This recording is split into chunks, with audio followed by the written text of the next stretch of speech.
Donc, une fois que le modèle est créé, on peut l'appliquer à une pièce. Donc, on rentre dans l'apprentissage, dans la pièce, et ensuite, ici, on vient choisir le programme que l'on vient de créer. Le modèle.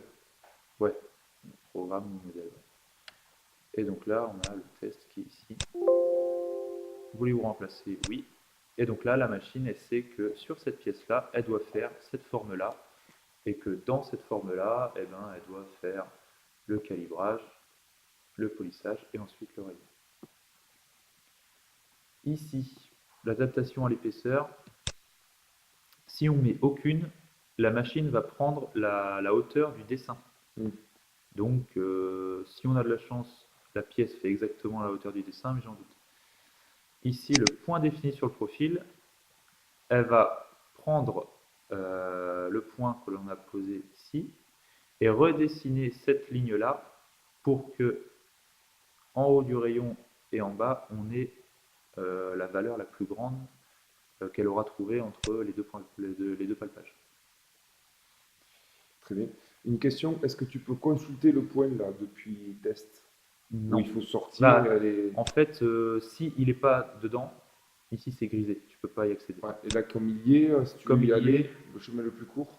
le chemin le plus court pour aller voir, c'est il faut aller dans les modèles. Dans le modèle,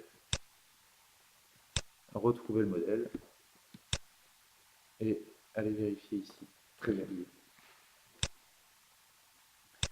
Retour, apprentissage, la pièce.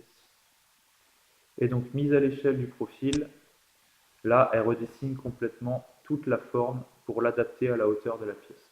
Et c'est pas ce qu'on veut, nous on veut préserver le rayon. Et ensuite on fait retour, retour, automatique.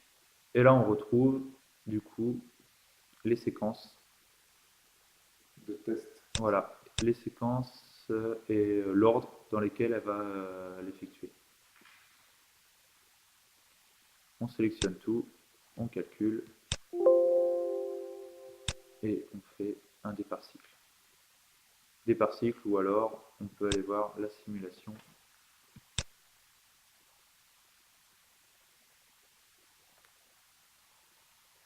D'accord.